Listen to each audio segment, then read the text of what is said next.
honesty. I thought I was going to lose my wee boy. It's the scariest thing, getting told that your bairn might not make it. I'm Andrew McIntyre, one of the intensive care consultants at York Hill. I look after the transport and retrieval service, which goes out and picks up children from other hospitals when they're too sick to be looked after there.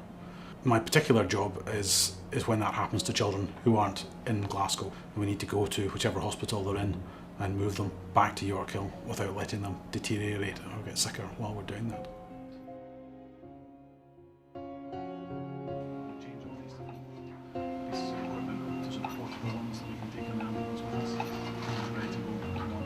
A woman that was in during the procedure come out and says to us that when he was coming in for the anaesthetic that his blood pressure had dropped dramatically. They had to put him on a ventilator and he was in intensive care. So if a doctor in another hospital thinks they've got a patient that they can't look after where they are because they're too sick, they phone us here in the intensive care unit. We put together a team which has a doctor and 1 or 2 nurses, put together a lot of portable equipment. We phone the ambulance service and they bring an ambulance car to us. We load our equipment into the car and we drive out using blue light sirens if necessary to get to wherever the patient is. So when we get to the hospital where the patient is, we have to take all our gear out of the hospital, carry it through that hospital up to wherever the patient is, which is usually in an intensive care unit or a children's ward. What we do then depends on what kind of condition the patient's in.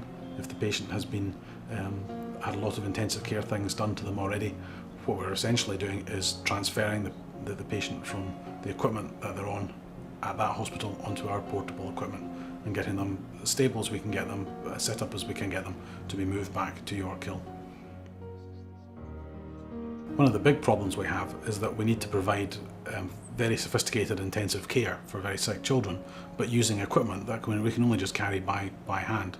So by necessity we're using sort of very lightweight ventilators, we're using a reduced equipment set, and we're using equipment which is rugged enough for us to be able to carry it around, bump it around in and out of cars.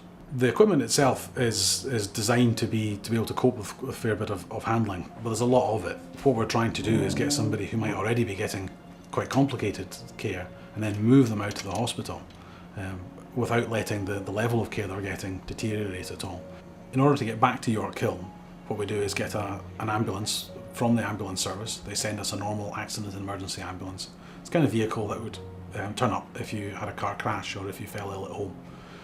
We need to then get all our complicated equipment into that ambulance and strapped down and attached, again without interrupting any of the care to the patient.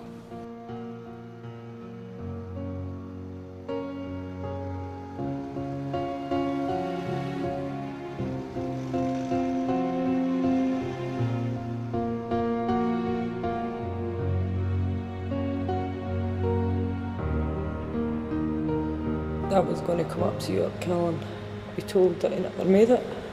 I made it. I made it.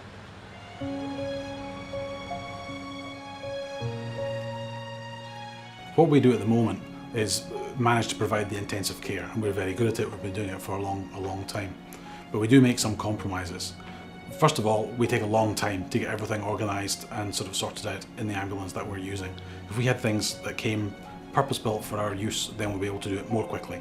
And that will have advantages for the patient, and it will certainly have advantages for the hospital that's been looking after the child that we're moving. Ideally, what we would want would be a vehicle and the equipment within it set up specifically for what we do. So you can see from what we're doing that there's a lot of different pieces of equipment, monitors, infusion pumps, ventilators, lots of tubing and wires. These are all things which don't normally live in ambulances. We need an ambulance where that kind of thing can be attached to the walls, where there's power supplies for it, so we're not working on batteries, where all these different bits and pieces we're carrying by hand can actually live in the ambulance in proper sort of storage facilities. So Cameron's a wee 3-year-old boy who collapsed because of a burst appendix and presented to Stirling Royal Infirmary, where he was resuscitated. He had emergency surgery in Stirling to try and get him stable, and then went to their intensive care unit. We've gone back to York Hill. He had a couple of fairly rocky days where we were still having to work quite hard, and then he's got progressively better. So he's now been taken off the ventilator, and he's not very happy yet, but he's getting better, and hopefully he'll be back to normal in the next few days. Well, everybody knows, eh? It's the one and only York Hill Children's Hospital. There's no other place like it.